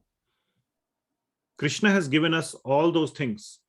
There is no technology which can just manufacture food from nothing. And so many other things, everything Krishna has given us. So we give back to the owner. All Krishna is not even saying, give it all to me and I will eat it. He is so nice, he gives it back to us. It is just the love that he's asking for us. So when we go and find the owner, we say, oh, everything belongs to Krishna. Krishna is the owner. And we go and give it to him. This is Mad Arpanam. And that makes it Bhakti. So you can see from this wallet example, the difference between option 2 and option 3. You see the difference, isn't it? And that is the same difference between Nishkama Karma Yoga and Bhakti. There is very subtle difference. Some people may not understand. Even I was confused for many years. Then I understood later on. So that is a very, very important point to understand about Krishna Bhakti is not exactly the same as Nishkama Karma Yoga. It goes beyond that. Okay, we have a couple of questions. So Saloni Mataji and Neeru Mataji. So Prabhuji, one question. In 4.20, like how can we be in grahasthashram and still do that? Like we would still have to pay student loans or like other household obligations. So how to get, is it meant for us or no? Very nice question. So first of all, the Nishkama Karma Yoga, that's why it is very hard to execute in Kali Yuga, because we have so many basic needs for our body. And therefore, Bhakti Yoga is considered or is said to be the best for Kali Yuga. In Treta Yuga or Dwapar Yuga or Sat Yuga, there was no student loan, isn't it? There was Gurukul, and the Guru didn't demand any money. He said, whatever you can give, you give. That was known as Guru Dakshina.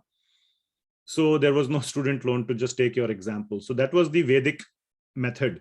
Now we have all these aspects of Kali Yuga, and therefore executing Nishkama Karma Yoga is not possible.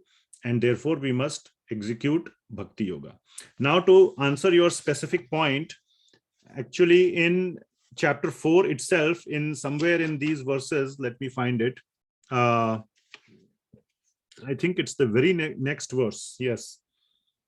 Lord Krishna gives this concession. So we discussed 4.20. And in 4.21, what does Lord Krishna say? Lord Krishna is saying, such a man of understanding acts with mind and intelligence perfectly controlled, gives up all sense of proprietorship over his possessions, and acts only for the bare necessities of life. So in chapter 4 itself, Lord Krishna is giving that concession that as long as you are doing actions for maintaining your body, the basic needs, that is okay. Not for your sense gratification. Okay. So that concession is already given in Jnana Yoga chapter. But Bhakti Yoga definitely is much, much more superior. Thank you, Prabhuji. Yes, Niru Mataji. Yeah, Prabhuji, the example, the wallet example you were talking about, just a thought crossed my mind. I mean, instead of giving time and effort to find the owner, if we pick that wallet and give it to temple or somebody, you know, the beggar sitting. So is it same as, 9.27? Okay, so analogy is supposed to be meant as an analogy. Okay, so that option is not there in 1, 2, 3. Okay. So I'm telling you the 3 options to make a point. Now this is the problem with the, giving an example, then we say, oh, in the example, if we change the example itself, how does it change the point we are trying to make? There may not be a one-to-one mapping between an example if you change it and what with the point we are trying to make. So, yeah, Okay. Thank you. The point is that the point to be obtained from that example is that it is better. It takes effort, but it is definitely a better option to find the owner and return it to the owner. And when we realize that Krishna is the owner of everything, and we are returning a little bit of what we have to Krishna himself, then that is what 9.27 is. That is all that Krishna is asking. Everything anyway he is giving us, it belongs to him. We are just like, in a river, if you go and you offer water, you take the water from the river and you offer it back in the water. What is your value add? Absolute zero. The only value add that you have is your love that you added to it and your devotion, your bhakti. There is absolutely no other value add. And that is all that Krishna cares about. Yes. The joy the owner will get when he receives the wallet is tremendous. Yes. And if the owner of the wallet happens to be Bill Gates or a very generous, rich person, he may double the amount and give it back to you. He says, thank you so much for your effort, but here, small gift from my side back to you. And he may double or quadruple the amount and say, small gift, please accept from me. That is how generous Krishna is. And we will see that generosity. That's a very nice segue into 9.28. So let us go to 9.28. At least we will cover 3 verses today, 26, 27, and 28.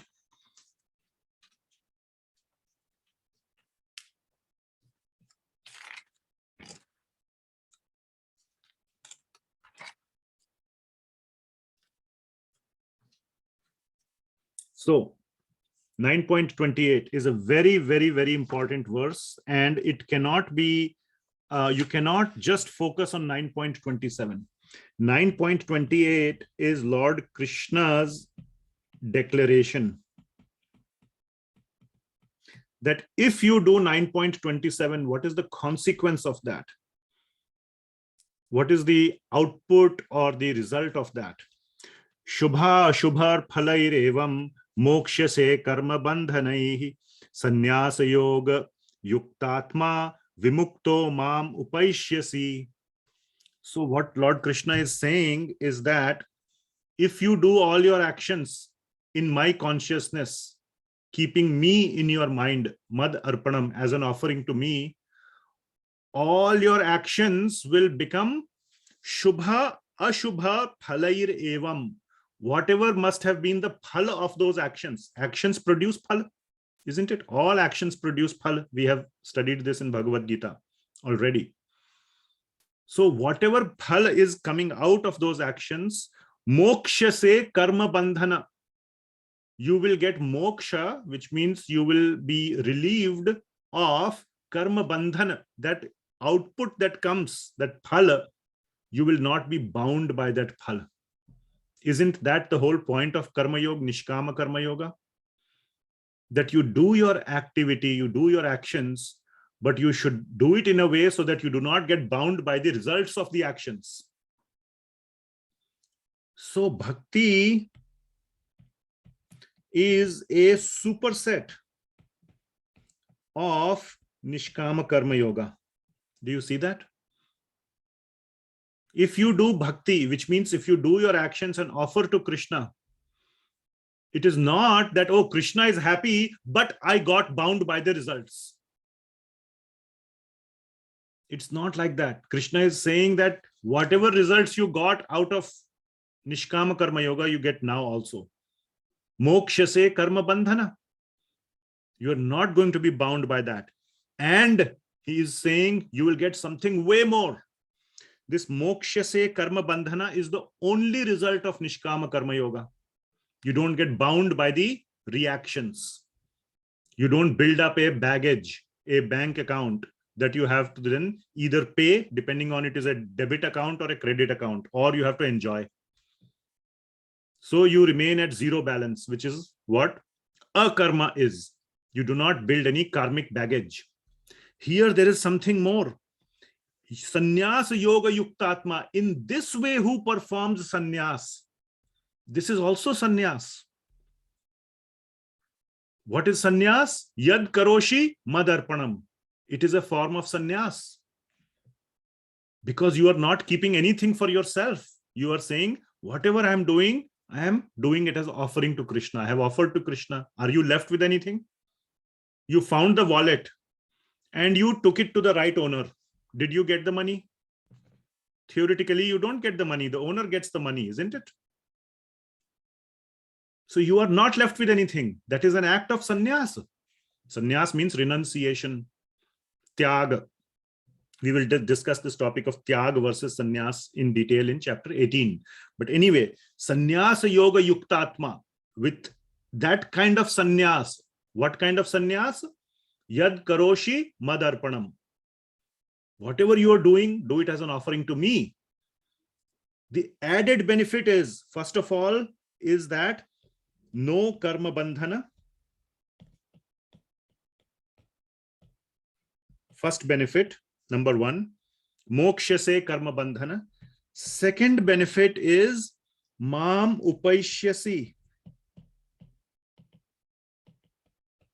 What does this mean? Mam upaishyasi. You will come to me. Upaishyasi means come to me. So not only will you not be entangled in karma bandhana, you will come directly to me. This second aspect is not available through Nishkama Karma Yoga. Through Nishkama Karma Yoga, you get impersonal liberation, what is known as Sayujya Mukti. Nishkama Karma Yoga, you get Sayujya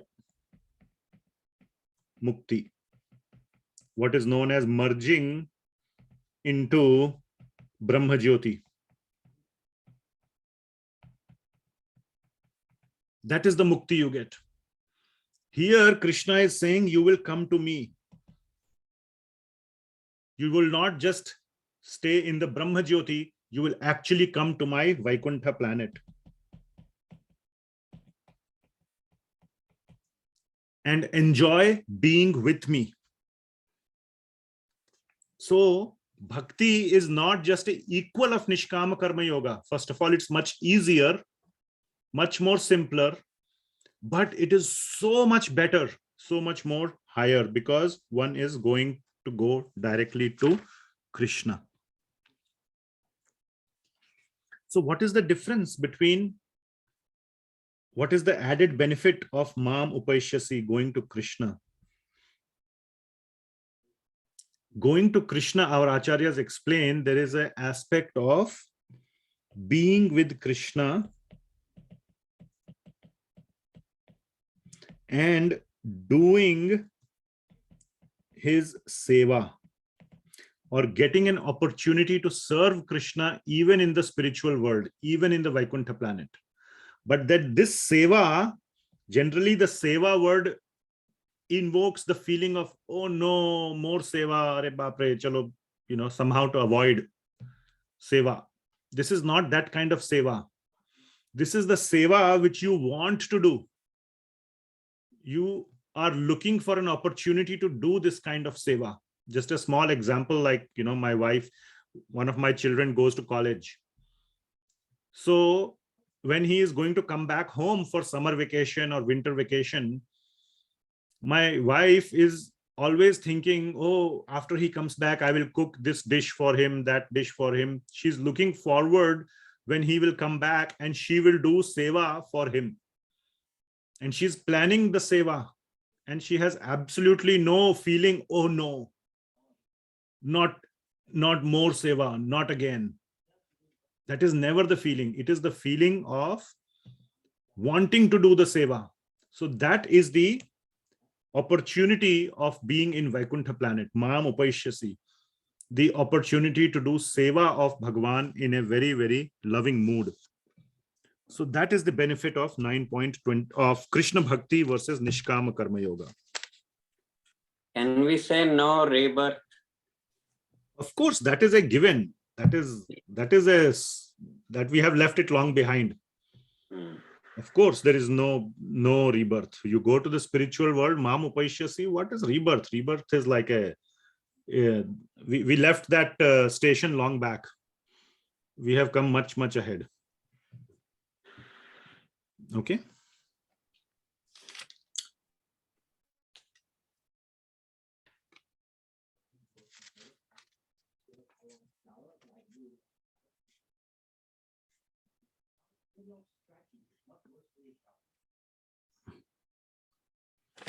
I'm looking at my notes in my several notebooks to see what else to cover for this verse.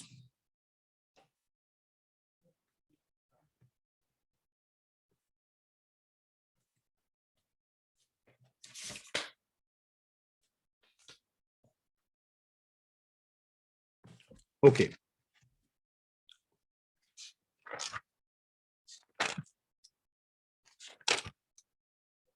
Okay, any other questions? I don't have anything else on this 9.27 and 28. And there are more things, but I have covered more or less everything. Question on the chat. Oh, there are some chat messages. Let me take them.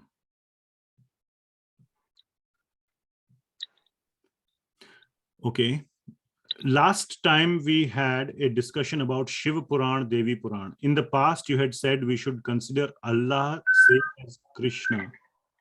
Kindly mute yourself. In that context, I was wondering why we cannot consider the Shiva as the same as Krishna, like another name.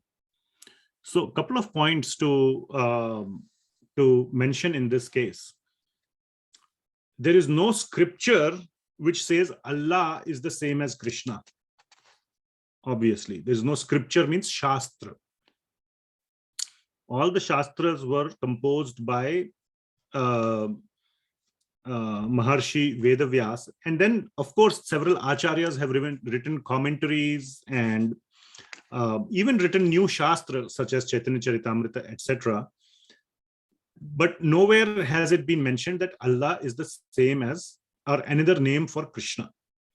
Now, Srila Prabhupada, who is also in the same lineage and of the same caliber Acharya as some of the greatest Acharyas in the Guru Parampara, in the Sampradaya, he has mentioned, yes, Allah is another name for the same God who we call Krishna. So we accept that based on our Guru's statement. And there is no, it does not in any way impede our bhakti, our sadhana in accepting that statement at all. So I just want to make it clear that just because we are accepting, let me revise my statement. We are accepting the statement that Allah is another name for Bhagavan based on the pramana or the shabda of Guru. That is point number one. However, our Guru has not said that Shiva is the same as Bhagavan Krishna or Bhagavan Vishnu. In fact, in the Srimad Bhagavatam, I will show you. We'll go to Srimad Bhagavatam and Canto 12 and last verse, last chapter 13, and I think it is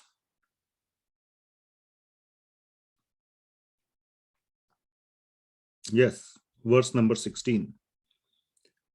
Nimna ganam yatha ganga devanam achyuto yatha vaishnavanam yatha shambhuhu purananam idam tatha. So this chapter 13 is basically the chapter called the glories of Srimad Bhagavatam. It is basically glorifying Srimad Bhagavatam, but one of the lines, for example, one line is Nimna ganam yatha ganga. Nimna ganam means one which flows downward. What flows downward? A river. So Nimna ganam means a river. Among the rivers, the topmost is Ganga. That's what is the meaning. Nimna ganam yatha Ganga. Like the Ganga is the topmost river. Vaishnavanam yatha Shambhu. Among all the Vaishnavas, the topmost Vaishnava is who? Shambhu. In the same way, Purananam idam tatha. This Purana, idam, is the topmost Purana. Bhagavat Purana is the topmost Purana.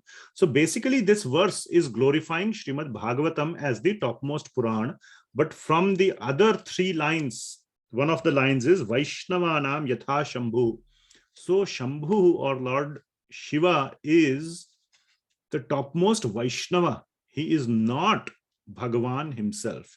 Now there are many other verses and we can have a longer discussion on this, but I will just say based on Shastra Pramana, we cannot say that Lord Shiva is another name for Lord Vishnu. There is nowhere mentioned in the Shastra that Lord Shiva is another name for Vishnu. He is a different person. He is a totally different person. So I hope that answers that question. Where is the chat? Okay. So like another name. So that is not substantiated from Shastra. So we have to go by what Shastra says. Otherwise we can self-manufacture whatever we say. I can say I am also Bhagavan. Many people say that I am Bhagavan. Come, touch my feet. Give me all your money. I am Bhagavan. Offer everything to me. Mad Arpanam. Not to Krishna. Mad means me. Param Karuna Das. So please come to me. Write me a check. Give me all your bank balance. Will you do that? So self-manufactured we cannot do. We have to go by Shastra Pramana. Okay. But Shastra Pramana for Allah does not exist. There we rely on Guru Pramana. But as long as it is not impeding our bhakti, we don't need to break our head whether Allah is really the name of Vishnu or not, and which Shastra is saying that and this and that. There is not going to be a proper answer in that case. We just accept Guru Pramana and move forward with our own sadhana. So that is how we treat that statement of Allah and Bhagwan.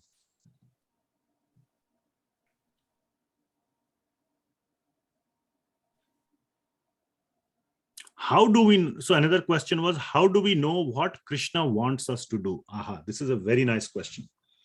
I was hoping somebody would mention this. How do we know what Krishna wants us to do? Okay. All right. Very nice question.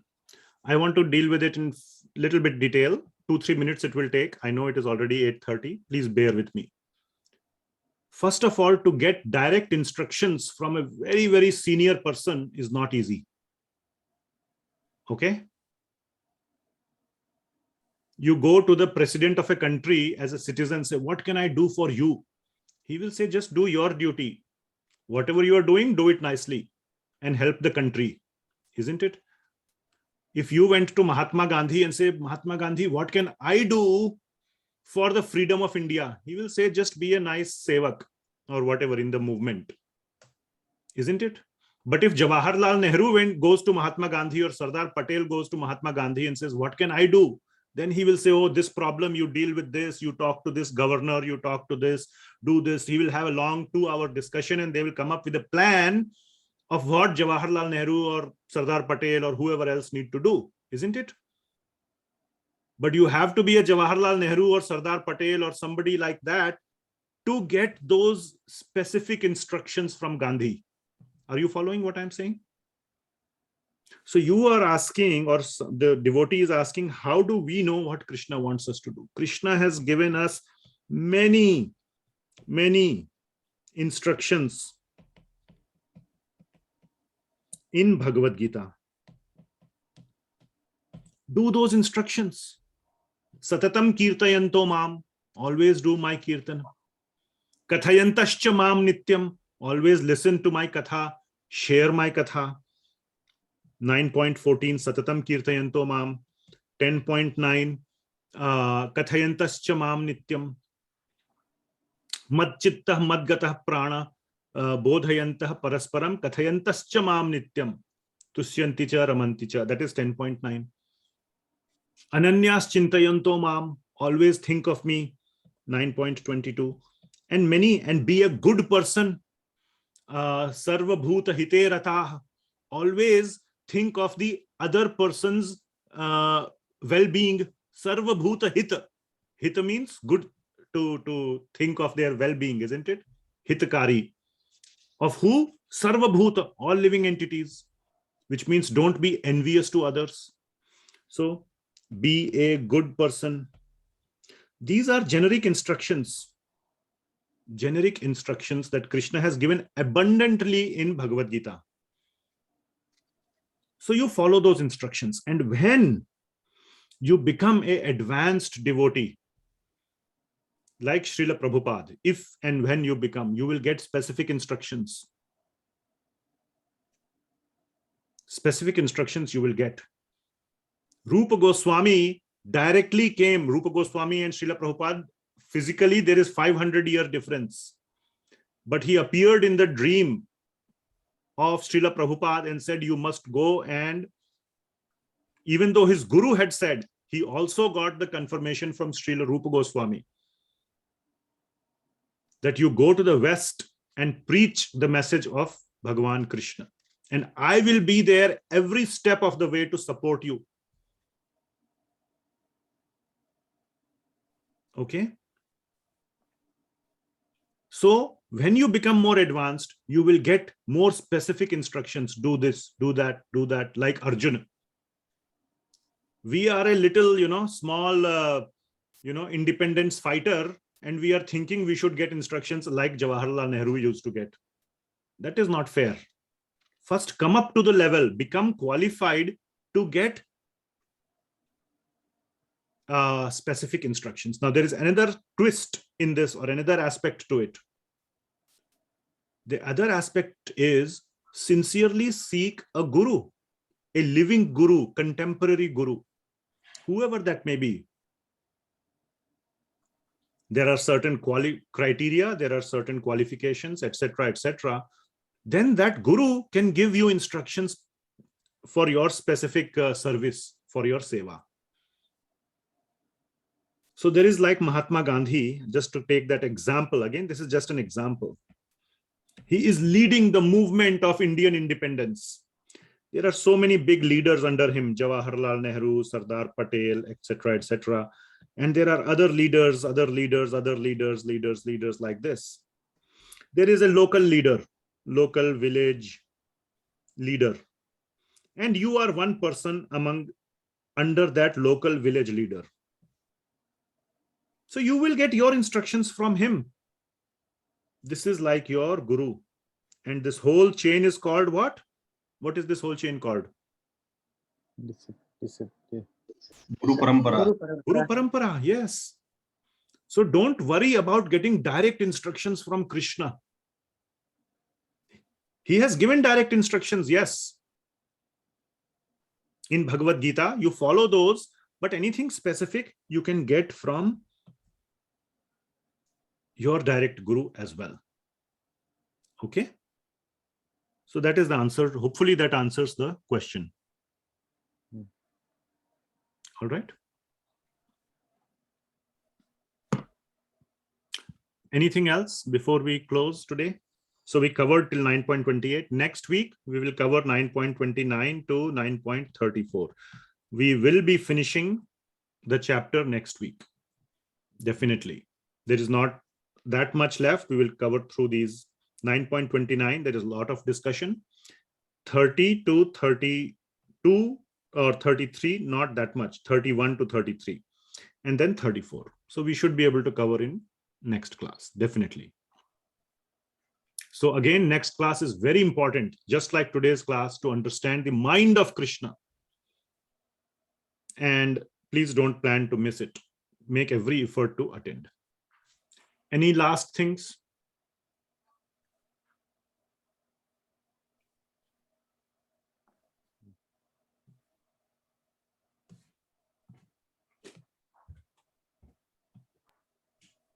Okay, thank you so much. Srila Prabhupada ki jai. Srimad Bhagavad Gita ki jai. Jai. Hare Krishna. Hare Krishna. Hare Krishna.